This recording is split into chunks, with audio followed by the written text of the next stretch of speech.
기후변화로부터 나도 지키고 가족도 지키는 부자 아빠 살아남는 아빠.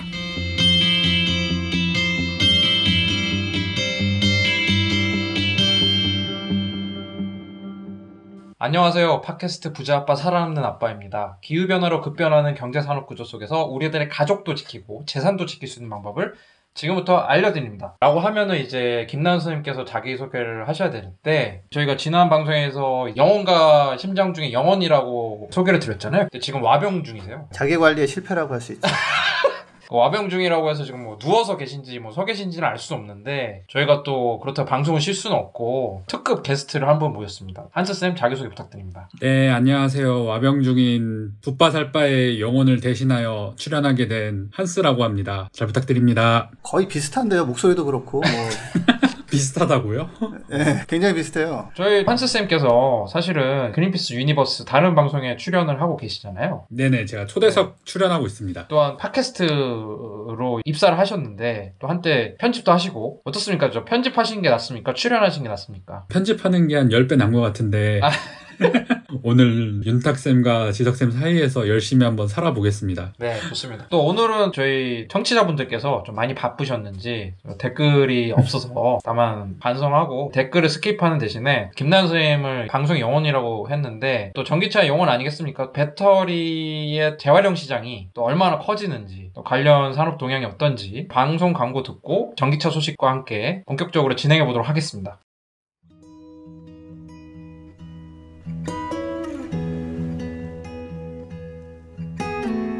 이 방송은 여러분의 소중한 후원으로 만들어집니다. 국제환경단체 그린피스 서울사무소에 후원해주실 분들은 네이버에서 그린피스 팟캐를 검색하시면 쉽게 후원에 참여해주실 수 있습니다.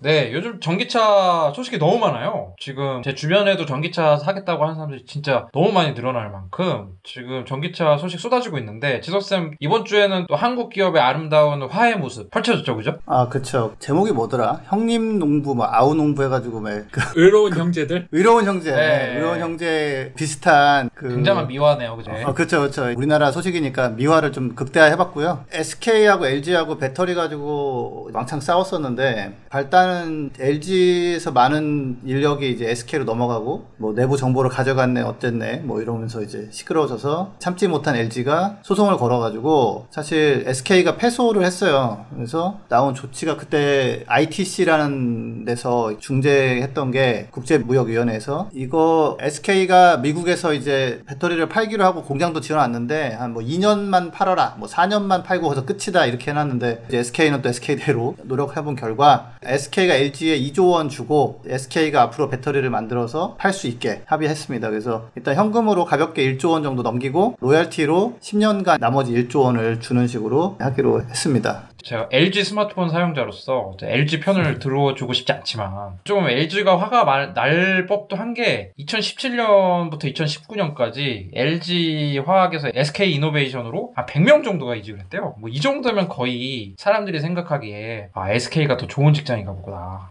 그렇게 생각하게 될 수도 있을 것 같고, 100명이 이직한다는 거 진짜 어마어마하게 이직하는 거잖아요. 요즘 초등학교 한 반에 25명 하는데 초등학교 1반부터 4반 학생들 다 지금 이직한 거네요. 그리고 또 이제 더 화가 나는 게, LG에 있을 때 숙제를 하고 있었는데 폭스바겐 계약 달라고. 근데 이 사람들이 이직을 해가지고 SK에서 폭스바겐 수주 따니까 좀 화가 났겠죠. 그래가지고 이제 소송전을 계속 했었는데, 이 소송전에 참 이게 기업끼리 한 소송이다 보니까 양국의 대통령마저도 이런 합의 소식에 대해서 멘트를 놨어요, 그죠? 한스쌤? 네, 조 바이든 대통령도 백악관 성명을 냈는데, 그 미국 노동자랑 자동차 산업의 승리라고 평가를 했었고요. 합의인데.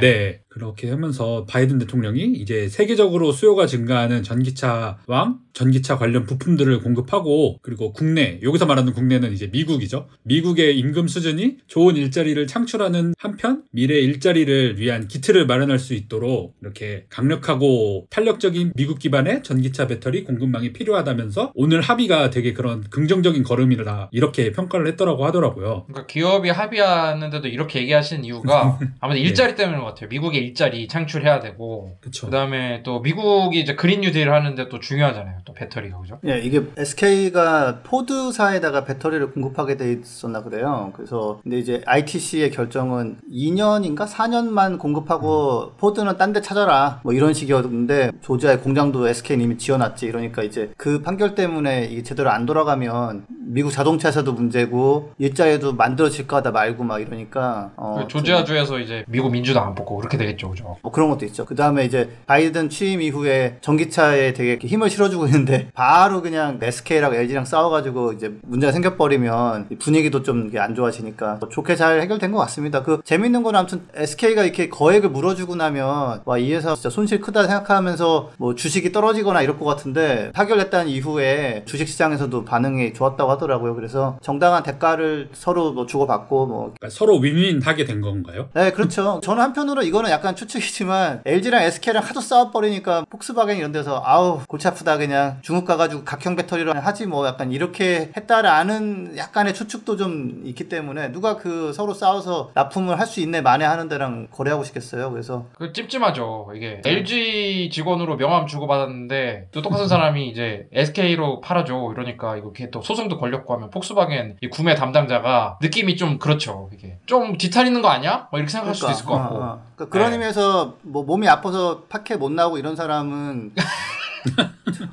아니에요. 네, 자, 아무튼 네. 나인쌤 빨리 캐치하시고요. 좀 누워서 듣고 계실 것 같고 그 다음에 이제 또 문재인 대통령님도 이제 국내 구성원들이 경쟁하면서 동시에 상호 신뢰를 기반으로 협업하자 이게 국익과 회사의 장기적 이익에 부합한다 라고 얘기한 것처럼 한미 양국의 대통령이 환영할 정도로 대단한 싸움이었고 대단한 합의였다 그런 생각이 듭니다. 그래서 어쨌든 이제 주식시장에서도 평가를 하는 걸 보면은 SK의 이제 위험 요소가 좀 사라졌다고 보는 것 같고 배터리 시장이 더 앞으로 클 것 같다라고 보는 것 같아서 저희도 이제 재생 가능 에너지 확대랑 관련해서 국내 회사들 많이 지켜볼 수 있도록 하겠습니다. 또 어떤 전기차 소식 갖고 오셨나요? 네, 좀 짧게 전할게요. 요새는 사실은 전기차 소식이 워낙 많은 곳에 다뤄가지고 굳이 제가 자세히 다룰 필요는 없을 것 같은데 진짜로 자신감을 가지세요.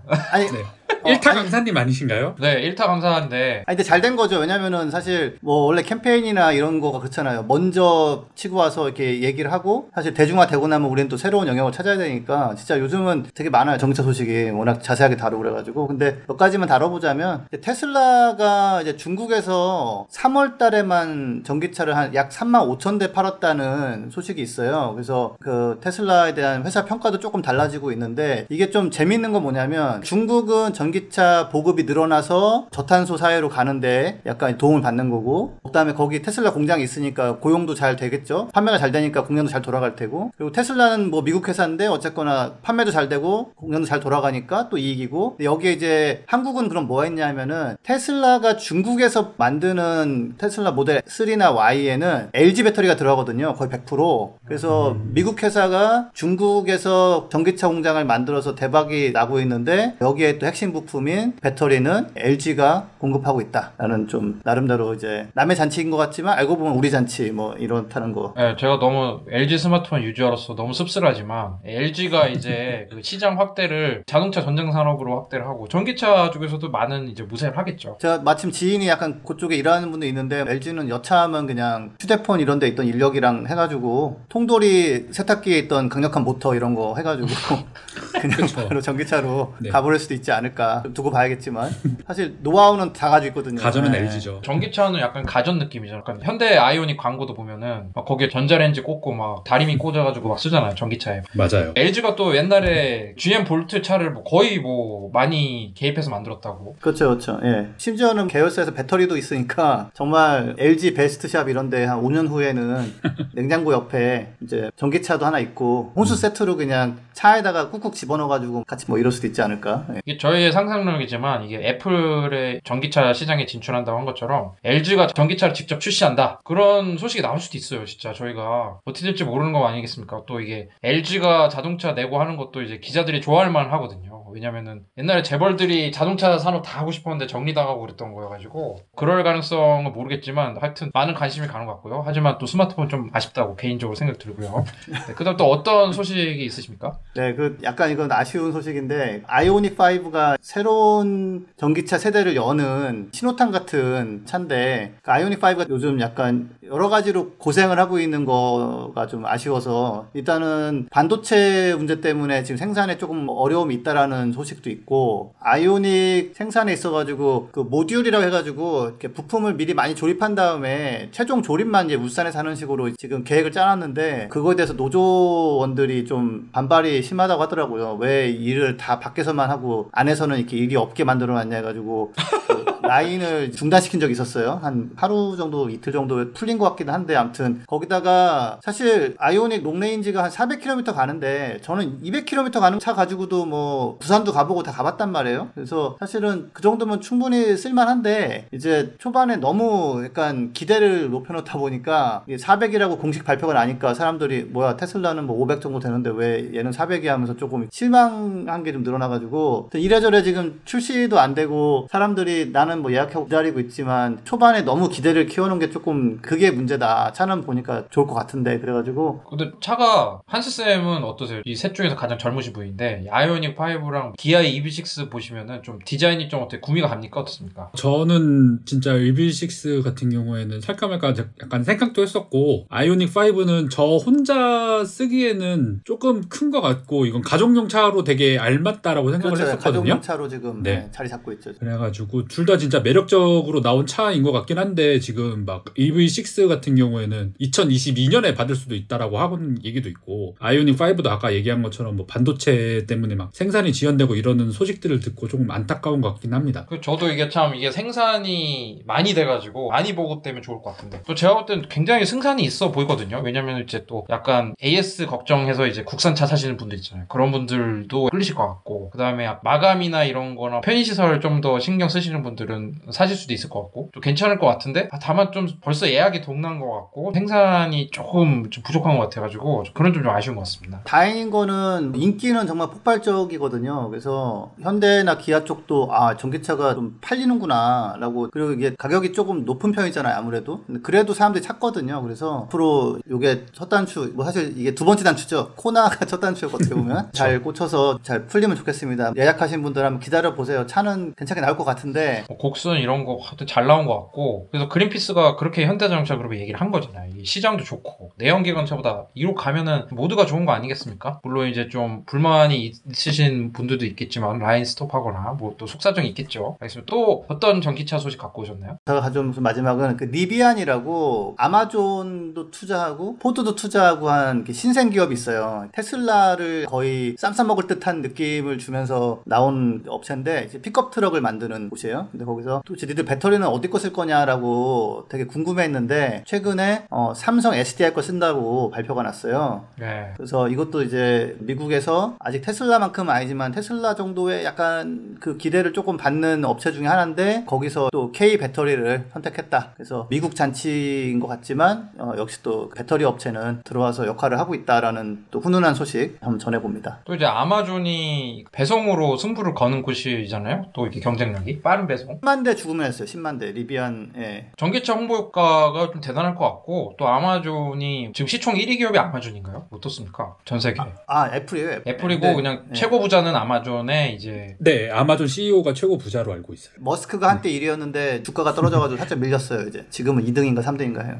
제프 베조스. 약간 진짜 단순한 평균인데 왠지 제프 베조스는 뭔가 해낼 것 같다라는 그런 느낌이 좀 있어요. 약간 저희 그때 수소차 한다고 했다가 사기 논란에 있었던 니콜라가 한다고 하면은 약간 믿음이 안 가는데 왠지 아마존이 하면은 진짜 보급 많이 할 것 같고 또 삼성 SDI에 되게 호재인 것 같고 또 전기 트럭이 또 많이 이렇게 하면 우리나라도 뭐 쿠팡 같은 데 있지 않습니까? 그런 데서 좀 비슷하게 이렇게 많이 해가지고 하면 좋을 텐데 관련 인프라도 좀 같이 늘어나고 그죠? 우리나라에서 봉고 트럭이나 그 포터 전기 트럭 같은 경우도 지금 뭐 CJ 이런 데서 좀 쓰고 그러더라고요. 근데 아마존은 지금 10만 대를 주문해놨단 말이에요. 배달하는 트럭을. 근데 우리나라는 아직 뭐 그 정도까지는 아닌 것 같고 그래도 뭐 조금씩 조금씩 지금 도입하고 있다고는 합니다. 알겠습니다. 오늘 또 자동차 소식 재밌게 들어봤는데요. 그럼 저희 잠깐 쉬고 본격적으로 이제 전기차 배터리 시장도 커지는데 저희 또 여기서도 또 중고 물품 안 사보신 분들 혹시 있나요? 다들 중고 거래 추억이 있으시죠? 그런 것처럼 또 이제 배터리 재활용 시장이 또 어마어마하게 커진다고. 배터리 얘기하면은 나오는 게 많잖아요. 뭐 유해 물질 어쩌고저쩌고 얘기 많은데 재활용이 그쵸.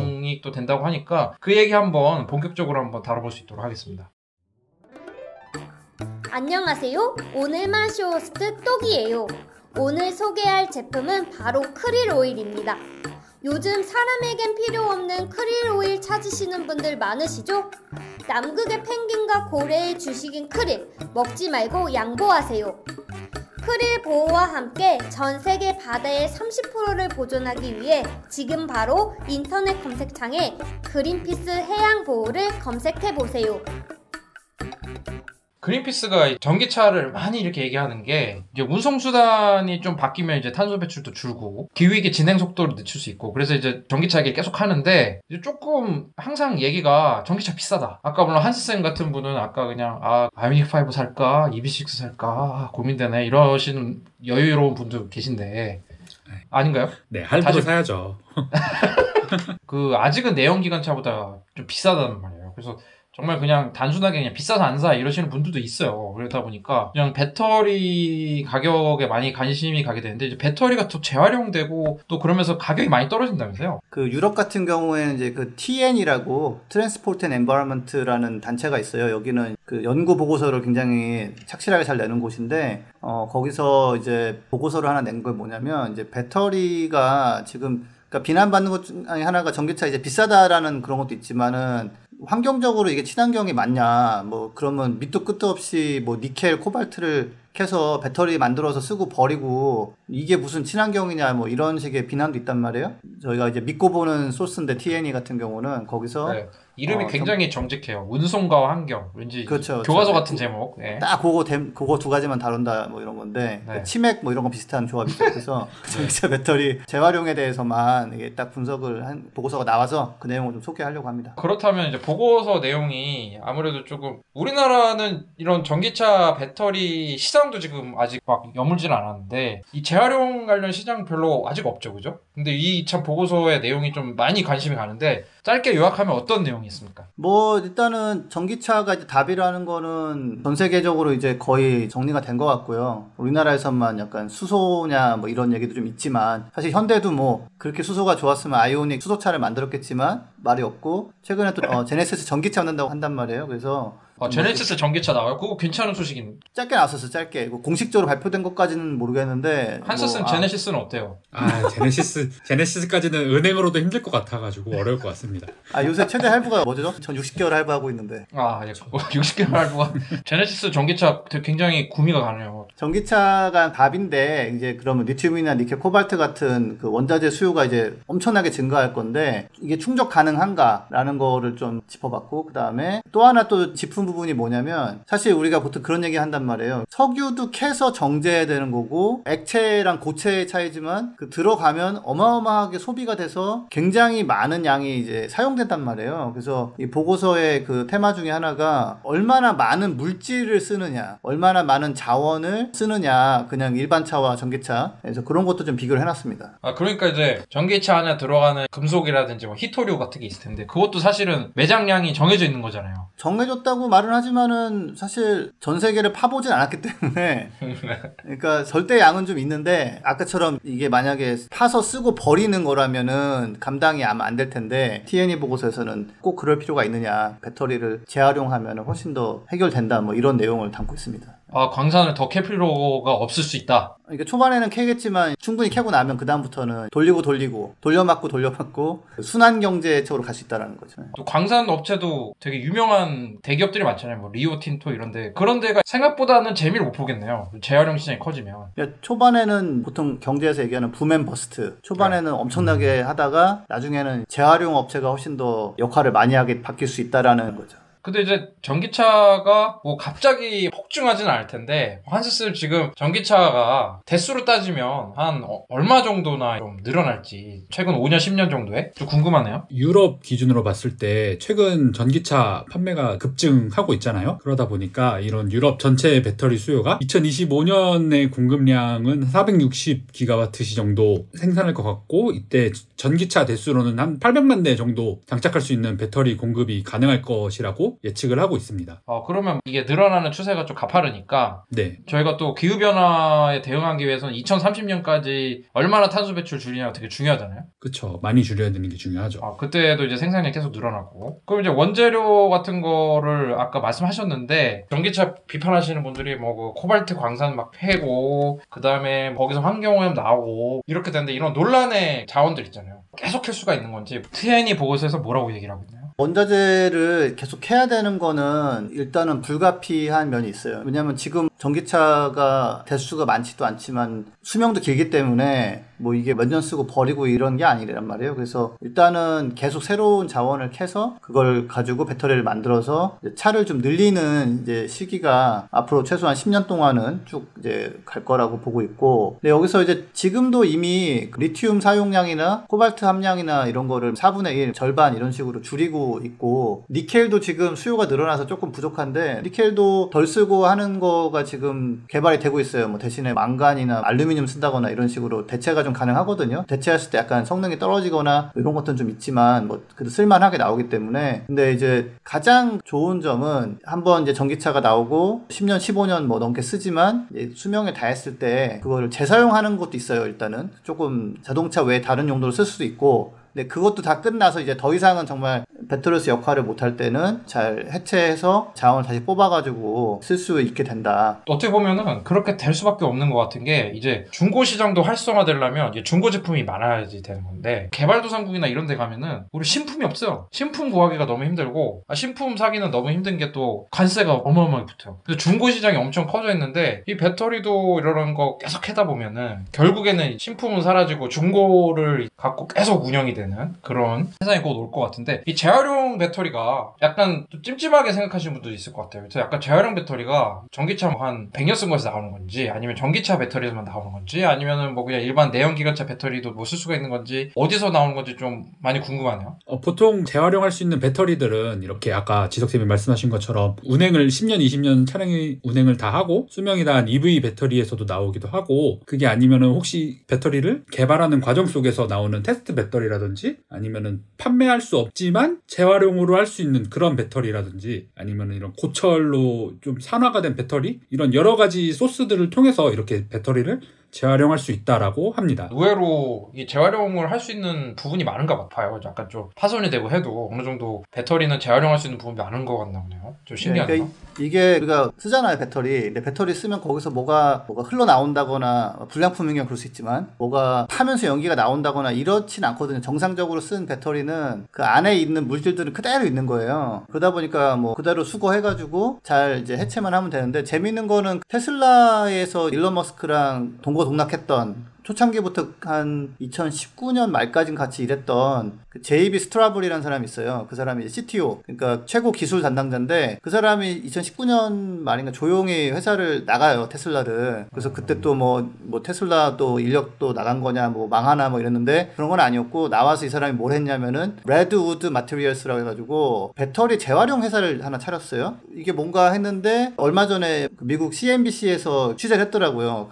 이미 꽤 공장이 활발하게 돌아가고 있고, 그 다음에 사실 뭐 휴대폰부터 해가지고 노트북까지 해서 이제 이런 굉장히 귀중한 자원이 들어있는 이 배터리들을 그냥 버리는 것도 약간 규정 위반이고, 그렇다고 모아서 335 처리를 해보자니 그것도 안 되고, 그래서 그거를 쫙 수거해가지고 그 레드우드로 보내면 거기서 다시 거의 한 90%에서 95% 그 이상의 걸 추출해가지고, 그래파이트는 그래파이트대로, 리튬은 리튬대로, 뭐 코발트는 코발트대로 해가지고 판매를 하는데, 재미있는 건 처리 비용이 워낙 많이 들고 모아서 재활용한 자원을 팔았을 때 돈이 안 되면 그냥 처리 비용 받고 처리를 해주는데, 그랬을 경우에 돈이 남는 경우도 있대요. 이 배터리 구조상 처리는 쉽고 굉장히 많은 걸 뽑아낼 수 있어가지고, 그럴 경우는 폐 배터리를 모아서 보내주면 처리도 해주고 그다음에 돈도 좀 준다고 하더라고요. 약간 고물상처럼.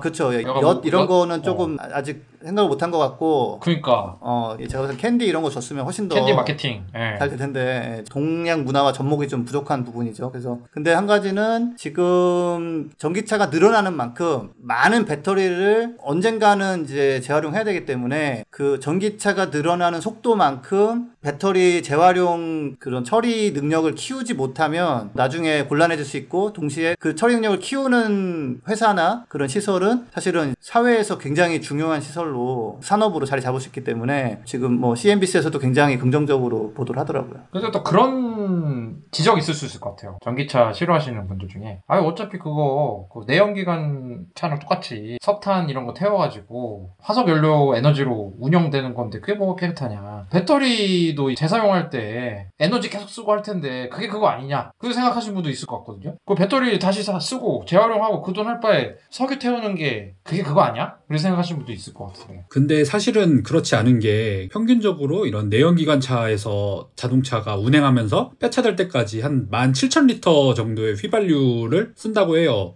그러거나 어마어마한 양이죠, 그건. 네. 17,000리터. 그러니까 보통 우리가 한 번 주유 갈 때 한 얼마 정도 하나요? 한 30리터 정도 하잖아요. 그러면 이제 약간 주유를 지금 대충 계산해 보면은 한 500-600번 해야 되는 거잖아요. 차 한 번 탈 때마다. 그쵸. 그래서 기름 엄청 쓰는 건데. 그렇게 엄청 쓰는 기름을 기름통으로 모아가지고 땅에서 이렇게 쌓아 올리면은 한 25층 정도, 아파트 높이죠? 아파트 차 높이 한 대당. 정도의 차 한 대당 그 정도 높이 정도의 기름을 쓴다라고 해요. 근데 이게 이제 배터리 셀을 사용하게 되면은 그 크기나 구성에 따라서 다를 수도 있겠지만 160kg 정도라고 하거든요. 그 배터리 셀에 들어가는 강은. 그렇다 그렇죠. 보니까 이게 따지고 보면은 내연기관차가 평균 수명 동안 연소되는 이런 가솔린이나 디젤 연료의 무게랑 회수되지 않은 셀 금속의 총량이랑 비교를 해보면 한 300배에서 한 400배 정도 차이가 난다라고 이 보고서에서는 얘기를 하고 있습니다. 그러면 이제 CO2 이산화탄소 방출량은 어때요, 그러면은? 그래서 결국 이산화탄소 배출량 측면에서 보면은 전기차가 기존 내연기관차보다 64% 정도 적은 이산화탄소를 방출한다고 해요. 그럼 거의 뭐 반보다 훨씬 적게 드는 거죠. 전기차 세대가 뿜는 이산화탄소랑 내연기관차 한 대가 뿜는 거랑 비슷하니까. 비슷하다. 네네. 근데 이것도 지금 현재의 유럽 연합의 평균적인 전기를 썼을 때 얘기고, 앞으로 이제 태양광 풍력 같은 재생에너지 비중이 더 높아지면 사실은 이거보다 더 전기차가 훨씬 더 적게 배출되는 게 그죠. 전기차랑 그런 내연기관차에 대한 얘기는 거의 끝나가는데, 유럽에서 TNE가 이제 여기서 다시 한번 쐐기를 박은 거죠. 자원 사용량에 있어가지고 내연기관차 굉장히 비효율적이다. 너무 많은 자원을 복구할 수 없는 식으로 사용하기 때문에 한번 날아간 CO2가 다시 석유가 되려면 정말 억겁의 세월이 필요하거든요. 그래서 물질 사용 면에서도 훨씬 더 유리하다라는 거를 한번 이제 제대로 분석을 해줬습니다. 그래서 안 그래도 요즘 막 그 볼보 자동차에서 광고 어마어마하게 하잖아요. TV 광고. 기후변화 때문에 전기차 생산만 한다 앞으로. 그래서 막 빙하 무너지고 막 그러고 하는데 실제로 유럽에서는 이제 아예 화석 연료로 운영된 차를 못 팔게 되는 건가요? 노르웨이는 2025년, 그 다음에 영국 같은 경우 2030년, 거기는 한 200만 대 넘게 팔리는 곳이니까 좀 규모가 있어요. 그리고 프랑스나 독일이 조금 어떻게 보면 유보적인 입장을 취하고 있는데 2040년 정도 얘기를 하고 있는데, 요거는 앞으로 좀 당겨지지 않을까. 왜냐면 2040년까지 내연기관차를 팔아가지고는 이게 뭐 탄소 중립 이런 거 안 되거든요. 근데 아직까지는 스페인도 그렇고 약간 유보적이에요. 영국이 지금 제일 앞서 나가고 있습니다. 뭔가 자동차 업계가 좀 존재하는 곳이라 그런 것 같기도 하고, 프랑스랑 독일은 그러니까 뭐 그렇죠, 시간 아무래도. 벌어주는 것 같기도 하고. 네, 그렇습니다. 또 이제 그래도 이런 전기 배터리 재활용 시장이 생긴다고 해도 제 친구 중에도 있거든요. 중고는 절대 손을 안 대는 친구가 있거든요. 그러니까 그래도 새 거 사야지. 그래서 중고를 사면 안 될 것 같고 막 그런 좀 애들이 있어요. 그러니까 이제 배터리 시장을 재활용 시장 키워나봤자 사람들이 안 쓰면은 뭐 소용없는 거 아니겠습니까? 그리고 약간 뭐 이런 그 배터리 재활용을 약간 강제하거나 아니면은 이제 뭐 그런 규정이 좀 더 생겨나고 있는지, 그러니까 배터리를 생산하면은 꼭 재활용을 생각해라 라든지 뭐 이런 규제가 좀 나오고 있는지 궁금합니다. 네, 지금 유럽에서는 그런 논의가 시작되고 있는데, TNE가 사실 이런 거 그런 규제 논의에서 좀 주도하는 면이 있거든요. 거기서 분석해서 내놓으면 그게 좀 반영이 되고 그러는데, T&E가 보고서에서 얘기한 거를 좀 정리해보자면 일단은 전기차 전환을 빨리 더 가속화시켜라. 지금 규제를 시작하면서 작년에 3%대였던 거가 10%까지 올라갔는데 유럽에서 이거를 더 빨리 한 2025년에는 25% 정도 뭐 이런 식으로 높이라고 얘기를 하고 있고, 그 다음에 내연기관차 판매를 중단시키라는 거, 그 다음에 석유나 이제 가스 업계가 약간 이제 가짜뉴스의 본산지 같은 게 있어요. 실제로는 자원 활용에 있어서 코발트든 뭐 리튬을 써가지고 배터리로 가는 게 더 효율적인데 아닌 것처럼 하고 있으니까 이제 그런 것 좀 제대로 막아라 라는 얘기를 하고 있고요. 그 배터리 원료를 공급하거나 이런 부분을 좀 잘 관리하자라는 규제 얘기를 하고 있어요. 아무래도 광산 같은 거 하다 보면은 좀 더 신경 써서 하면은 좀 피해가 덜한데 그렇지 않게 되는 부분도 있을 수 있으니까 리튬이나 니켈, 코발트 같은 그런 자원을 공급받는 배터리 회사들은 공급하는 그 회사가 잘하는지 깨끗하게 관리를 해라, 책임감 있게 해라라는 거가 있고, 그러니까 깨끗하고 윤리적으로 뭐 캐는지 이 제조사가 알아서 확인해라 뭐 이런 거죠. 그렇죠. 좀 더 신경을 써라는 거죠. 그 다음에는 지금 전기차가 실제 에너지 사용은 훨씬 적은데도 정과정 평가 해가지고 생산부터 폐기까지를 계산했을 때 생각보다 내연기관차보다 좀 온실가스 저감이 좀 약간 덜 되는 부분이 있는데, 그게 왜냐면은 배터리를 만들 때 워낙 많은 온실가스가 나오다 보니까 이제 그것 때문에 주행 중에 굉장히 효율적으로 함에도 불구하고 조금 전체 점수가 약간 떨어지는 게 있어요. 기대했던 것보다는. 그래서 배터리를 만들 때 CO2가 적게 나올 수 있도록 예를 들어서 아리백을 해가지고 전기는 재생에너지만 쓴다든지, 그리고 또 다른 거는 테슬라 같은 경우는 거의 완성을 했고 다른 업체도 지금 한다고 하는데, 그 공정 중에서 뭐를 좀 쫙 바른 다음에 그거를 전극 물질을 바른 다음에 오랫동안 말리는 공정이 있는데, 그렇게 안 하고 그냥 마른 상태에서 쫙 전극을 붙여버리는 식으로 바꾸는 방식이 있어요. 그래서 그게 그런 거 도입해가지고 아무튼 배터리로 인한 온실가스를 줄여라, 저탄소 배터리를 만들어라는 게 있고, 그리고 세 번째로는 리튬이온 배터리 같은 경우 그 재활용을 하는 규제를 해가지고 몇 % 이상 이렇게 재활용을 하도록 의무화해서, 애플 같은 경우 약간은 다른 얘기지만 지금 수리가 어렵다고 비난을 많이 받고 있거든요. 수리를 하면 더 쓸 수 있는데 수리가 안 되니까 그냥 리퍼를 하든지 아니면은 전체를 버려야 되기 때문에 배터리도 만들 때 재활용을 좀 더 용이하게 될 수 있도록 잘 만들어라, 그런 거를 좀 하고 있는데, 그 지금 규제 기준이 2025년까지는 한 최소한 65% 이상 회수가 될 수 있게 하고 2030년까지는 무게 기준으로 해가지고 70% 정도는 회수할 수 있게 하라고 하는데, 재밌는 거는 이미 그 정도는 된다고 하더라고요. 그래서 T&E에서는 그 정도가 아니라 더 강하게 좀 하는 게 좋겠다라고 얘기하고 있습니다. 그러니까 이제 이런 재활용을 하라고 이제 해야지, 이제 배터리를 만들 때 이산화탄소 배출이 많았는데도 재활용 안 하고 있던 거지만 이렇게 하라고 규제를 해야지 하는 거라는 거잖아요. 그죠? 그러니까 지금 듣기로는 이제 유럽에서는 전기차 배터리 재활용 잘 안 하고 하더라도 한계가 있으니까 다 중국으로 간다고 또 이제 막 그러더라고요. 근데 그린피스 베이징 사무소도 이제 그 전기차 관련 배터리 재활용해야 된다고 계속 현지에서 캠페인을 하고 있는데, 이렇게 법으로 해가지고 만든 것에 65%, 70% 이상 재활용하라고 하면은 그럼 재활용을 당연히 할 수밖에 없고, 그러면 이제 생산 과정에서 나온 이산화탄소 배출이 좀 많이 계속 쓰다 보면 줄어들 수 있고 그런 것 같습니다. 그죠? 그렇죠. 그러니까 궁극적으로는 이제 재활용을 아까 무게 기준으로 한 70% 얘기했지만 핵심 소재 같은 경우는 약 90% 이상 내지는 95%까지 된다고 해요. 그래서 광산에서 채취하는 것 때문에 나오는 피해들을 나중에는 우리가 그 순환경제라고 그러죠. 이미 네. 있던 제품에서 자원을 뽑아가지고 똑같은 걸 만들어서 쓰고 이런 식으로, 그런 식으로 함으로써 유럽 내에서 한 번 이 대륙에 발을 디딘 리튬과 코발트, 니켈은 영겁의 세월 동안 계속 삥삥삥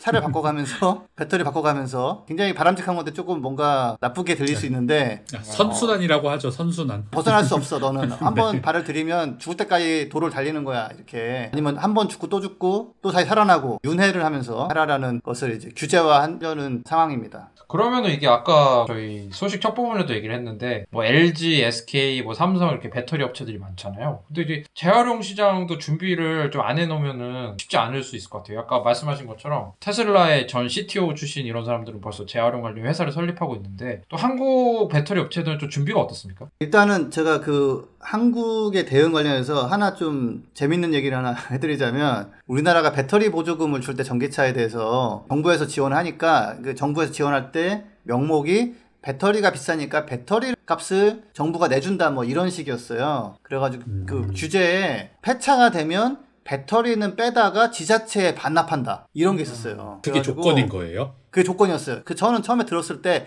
그런 게 어딨냐고 그랬는데 나중에 보니까 진짜예요. 그래가지고 그러니까 배터리가 전기차의 약간 노른자 같은 거니까 거기에 보조금 줄게. 대신 나중에 반납해 이런 거네요. 바람직한 제품이라서 지원을 했지만 배터리는 우리가 다시 가져야겠어. 그 비싼 거를 폐차하면서 차주인이 폐배터리 값을 받는다거나 이것은 정의롭지 않아 이래가지고 만들어놨다가 근데 실제로 그걸 좀 모아놨었어요. 환경부에서 모아놨나 지자체에서 모아놨나 그런데 근데 그러고 나서 뭐 하겠어요 그거를. 어떻게 할 수가 없는 거예요. 그거 떡상하는 거 아니야? 그런데 그래서 6개월 전인가쯤에 법을 바꿔가지고 반납 안 해도 돼. 니들이 알아서 처리해. 이렇게 바꿨는데 현재로서는 아직 사실 폐차가 된 전기차는 뭐 사고가 크게 난 거 빼고는 없을 거기 때문에 아직은 시장이 없단 말이에요. 근데 다만 핸드폰도 있고 노트북도 있고 그래가지고 배터리 재활용을 이제 슬슬 준비를 해야 될 텐데 제가 아는 바로는 아직 이렇게 본격적으로 준비는 안 돼 있는 것 같고요. 이제 SK나 LG나 그리고 삼성 같은 경우 준비를 좀 해야겠죠. 근데 테슬라처럼 테슬라도 직접 좀 하고 있다고 하더라고요. 자기들 임팩트 리포트라는 데서. 근데 이제 더 나가서는 어쨌거나 그 출신의 그 임원이 지금 아예 큰 회사를 만들어가지고 약간 성공 사례로 부각을 받을 정도까지 키워놨으니까 그거에 비하면은 지금 우리나라가 이제 만들고 공급하고 싸움하던 거 좀 이제 합의해서 해소하는 것까지는 이제 했는데 빨리 좀 준비를 해야 될 것 같습니다. 그래서 배터리만 만들어서 파는 게 아니라 그걸 다시 수거해서 다시 배터리를 만드는 식으로 사업 모델을 만들어야 더 효율적으로 될 것 같은 게 이게 한번 추출한 거를 재활용한 그런 자원의 가격이 더 쌀 거라고 보고 있거든요 지금. 그래서 우리는 순수하게 새로 채취한 것만 씁니다 뭐 이렇게 하면은 사실 친환경적이지도 않고 플러스 가격 경쟁력도 떨어져가지고 아마 경쟁에서 밀릴 거예요. 그래서 아무튼 이제 준비가 필요한데 아직까지는 제가 알기로는 그렇게 좀 본격적인 준비가 돼서 뭘 만들었다라는 얘기는 못 들어봤습니다. 굉장히 좋은 얘기 많이 해주신 것 같은데 지자체가 갖고 있는 배터리를 그것도 약간 사업 포인트가 될 수 있을 것 같고 말씀하신 것 중에 재활용 배터리 시장이 활성화되면 전기차 가격이 점점 더 떨어질 수밖에 없을 것 같고 그러면 한스쌤이 조금 금융 대출 좀 덜 받아도 전기차 원하시는 거 살 수 있으실 것 같고 그렇죠. 대형기관보다 좀 더 싸지면 사람들이 더 많이 살 수 있을 것 같고 굉장히 중요한 시장인 것 같습니다. 오늘 전기차 배터리 산업이랑 또 재활용 또 이와 관련된 탄소 배출 뭐 이런 얘기 해봤는데 그러면 오늘 전하는 말씀 마지막으로 듣고 오늘 녹음 마무리할 수 있도록 하겠습니다. 그린피스 유니버스는 애플 팟캐스트, 구글 팟캐스트, 팟빵, 파티, 앵커, 스포티파이 등을 통해서 들으실 수 있습니다. 방송에 대한 의견이나 참여를 원하시는 분들은 gkr@greenpeace.org로 메일을 보내주시면 저희가 정기적으로 확인하도록 하겠습니다.